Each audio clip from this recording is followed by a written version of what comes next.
ఇవాళ ఉదయం 4:30కే లేచి శుభ్రంగా తెవిని ఊఖిమట్టి వెళ్దామని నిర్ణయించుకున్నాం. ఎంత మంచి పడిందో చూసారా. కారులో వెళ్తూ జలపాతాలు అని చూసాం. ఊఖిమట్టి అనేది ఓంకారేశ్వరుడి గుడి.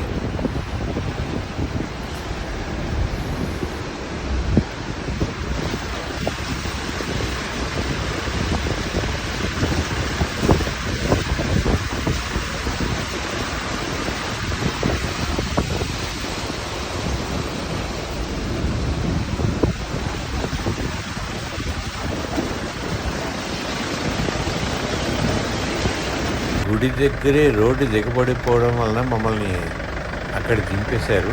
అక్కడి నుంచి కొద్ది దూరం అంతే, అది నడుచుకుంటూ మేము వెళ్ళి ఓంకారేశ్వరుడి గుడి లోపలికి వెళ్ళాం. ఎంతో అద్భుతంగా ఉంది. ఇక్కడ పూర్తిగా ఇది అయిపోయింది, అందుకే బండి వెళ్ళదు. నేను నడుచుకుని అక్కడికి వెళ్ళిపోవాలి, అదే మందిరం.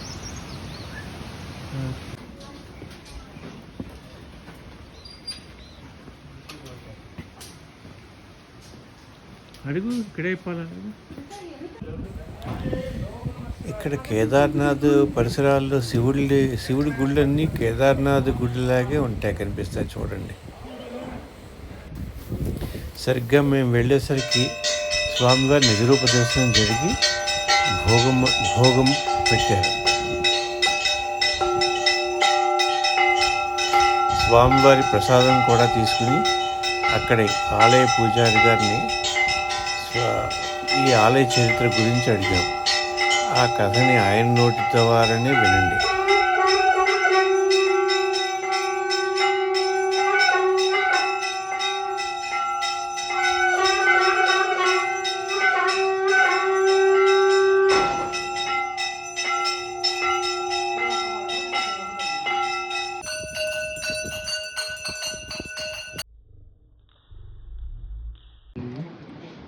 ये वोकीमठ ओंकारेश्वर महादेव का मंदिर है। पंच केदार का गद्दी स्थान वोकीमठ ओंकारेश्वर मंदिर है। राजा महंदाता शिव भगवान शंकर का कठोर तप साधन करने से भगवान शंकर जी ओम रूप में प्रकट हुआ था। बाबा केदारनाथ और द्वितीय केदार मध्य महेश्वर का यात्रा प्रारंभ होता है। बाबा जी इसी मंदिर से पालकी लेकर 3 दिन पद यात्रा में केदारनाथ मंदिर पहुंचता है। तब बाबा की कपाट खुलता है। 6 मास पूजा हिमालय में संपन्न किया जाता है। दीपावली होने के बाद भैया दूज का दिन का पाठ बंद होता है। तब बाबा की पालकी इसी मंदिर में विराजमान होकर शीतकालीन पूजा 6 मास के लिए पूजा संपन्न किया जाता है। शीतकाल में तुंगनाथ रहते मकुमठ, रुद्रनाथ रहते गोपेश्वर और कल्पेश्वर भारा महीना का पाठ खुला जाता है।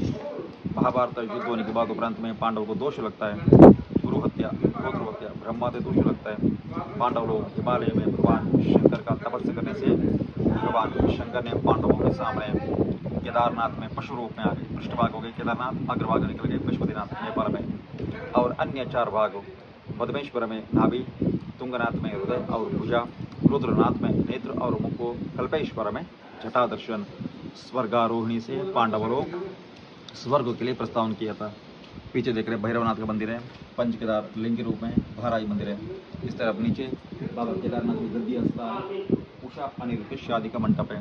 उषा भाणासुर का पुत्री था, अनिरुद्ध श्री कृष्ण का पौत्र था।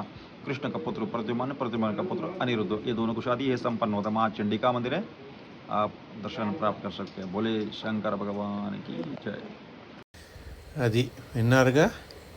మేము కూడా ఆనందించి కొన్ని సెల్ఫీలు తీసుకుని అక్కడి నుంచి తుంగనాథ్కి బయలుదేరాం.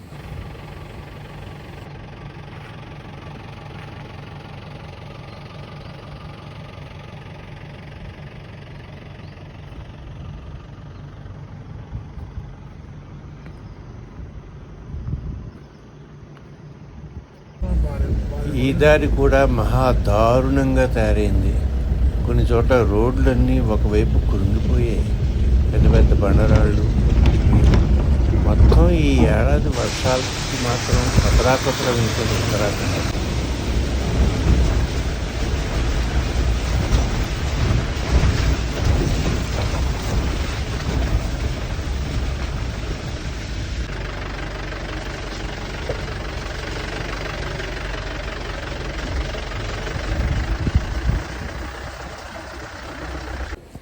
మొత్తానికి ఎలా అయితేనే తుంగనాథ్ చేరుకున్నాం. ఇక్కడి నుంచి ఇదిగో ముఖద్వారం పైకి వెళ్ళడానికి 4 కిలోమీటర్లు నడవాలి కొండ పైకి ఎక్కుతూ. మేము గుర్రాలు తీసుకున్నాం.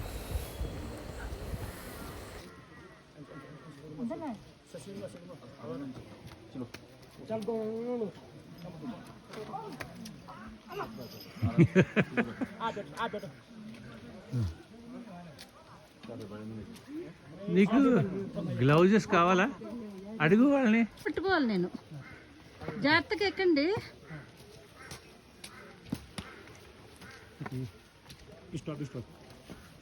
నేను ఇటు తిరగండి సార్. నా వైపు. ఆపేనా? గుర్రం మీద ప్రయాణం అంటే అంత అనుకున్న సులువేం కాదు. ఎక్కేటప్పుడు కొంత పర్వాలేదు, దిగేటప్పుడు మాత్రం నరకం చూసాం.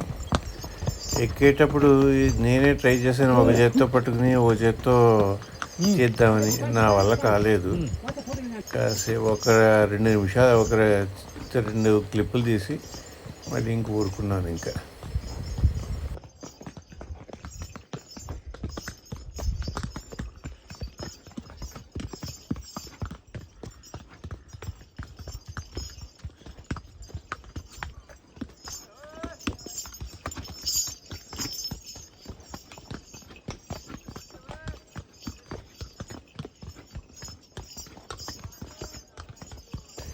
ఒక 2 కిలోమీటర్లు వెళ్ళిన తర్వాత గుర్రాలు కొంచెం విశ్రాంతి తీసుకున్నప్పుడు మేము దిగి ఇక్కడ ప్రకృతి దృశ్యాలని ఒకసారి తీసాను. చాలా అద్భుతంగా ఉంటుంది. హిమాలయాలు కూడా కనిపిస్తాయి. ఎంతో అద్భుతంగా ఉంది. మేము కొన్ని సెల్ఫీలు కూడా తీసుకున్నాం ఇక్కడే.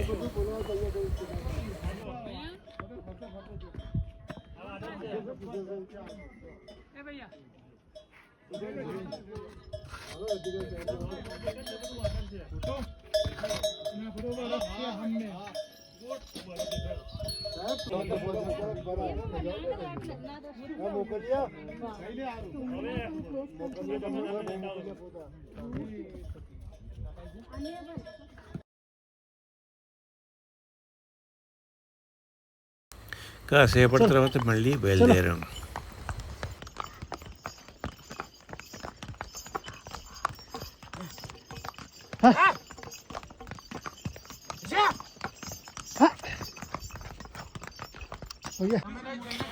మొత్తానికి ఎలాగైతేనే చేరుకున్నాం తుంగనాథ్.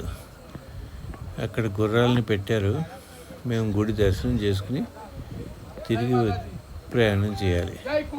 మేము వెళ్ళేసరికి సరిగ్గా అప్పుడే భోగు పెట్టి 1 గంట మూసేశారు.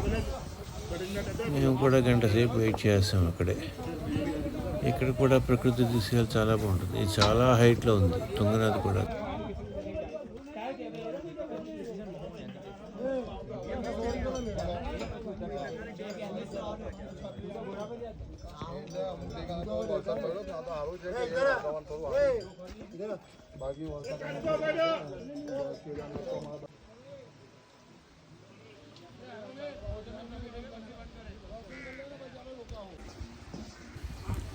సరే, గుడి లోపలికి వెళ్తాం రండి.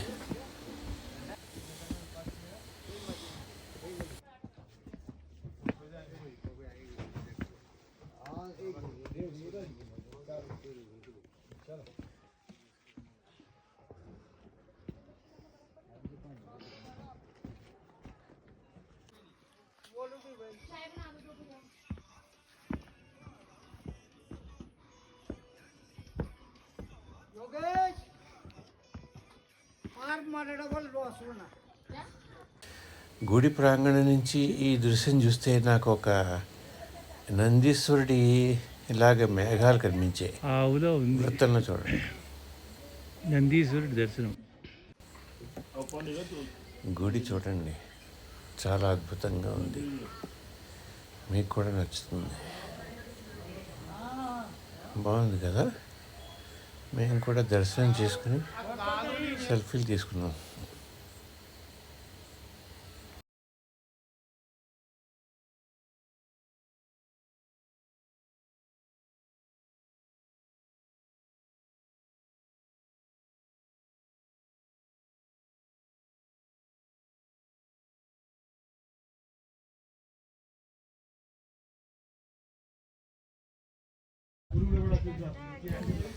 నెమ్మదిగా తిరుగు ప్రయాణం కూడా మొదలుపెట్టాం.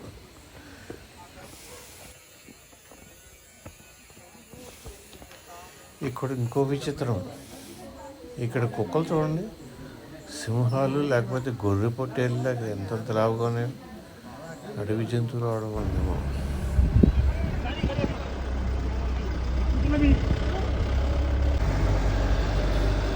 మొత్తానికి ఇంటికి చేరుకున్నాం.